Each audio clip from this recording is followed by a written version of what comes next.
many things are changing, given advancements like containerization, cloud, IoT, mobile computing. So given all this, how should PKI adapt? It's a good question, right? See, the needs of each of these are different, right? See, gone are the days where a physical server used to live in an environment for years. I personally, when I was, handling, Unix systems in a bank, I had a server which was running nonstop, for 5 years. Nobody has rebooted it. It's been running for, I think 1,000+ days or something, right? Uptime. Gone are those days. Now, with virtualization, whatnot, right? You'd be surprised if a machine or a server is running for a year or even 6 months nonstop. Now, with containers, right? It would be it would be amazing to see a container running for months, right? So we are moving from rapidly evolving from time where things were running for years to months to days, right? Or even minutes, right? In certain cases. Now, how do you adapt to this, right? When things were running for years, right? You cannot have a certificate which expires, every year, right? In those days, most of them were HTTP and whatnot, so you don't have to worry about certificates and things like that. But with the change, with the contrasting change, where a container requires a certificate to secure traffic, to encrypt the traffic, but then only needs it for a few hours. It doesn't make sense to issue the same, 1-year validity certificate for all of those, right? So there is a change. There is sort of a different requirement that is coming in, right?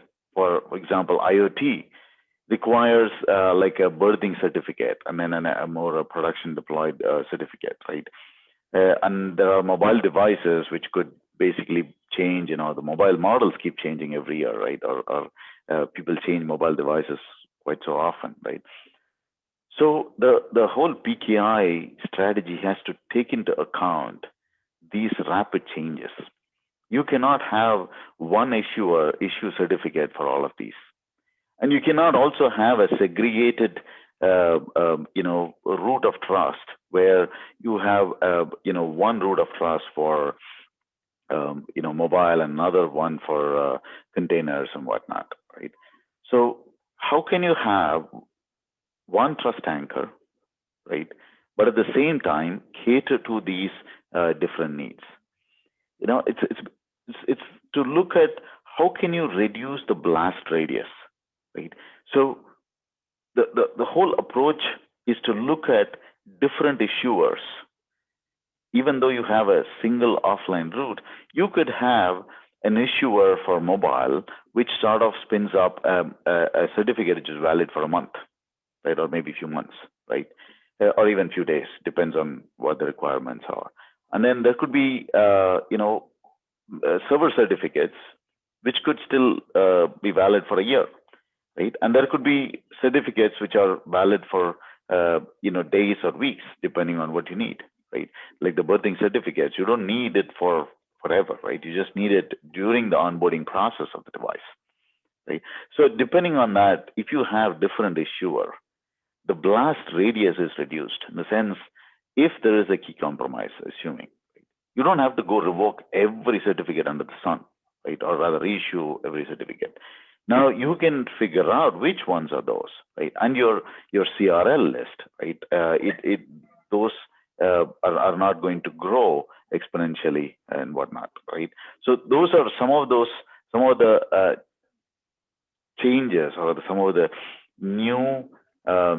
new strategies that needs to be looked at when planning for a PKI. Or rather, these are forcing PKI to change or to take a different strategy, right? Where PKI deployment usually traditionally has been one root and then like one or two issuer, and all of them were issuing certificates for a year or whatnot, right? And the same issuer sort of issued all the certificates in an enterprise, right? And the deployment also was that way, right? Pretty much all the deployments that we have seen are, are primarily the traditional PKI deployment model, the on-prem deployment model, supported that way or catered to that way. They had different templates per se, but then it was all from the same issuer. So there is a slight change or slight change in approach, or rather, because of all these needs, it's worth to look at having different issuers for each of these use cases, and to segregate them in a way so that it's assigned, or there is an issuer based on a usage, or an issuer based on specific need. I think that's worth looking at. Okay. Thanks, Murali.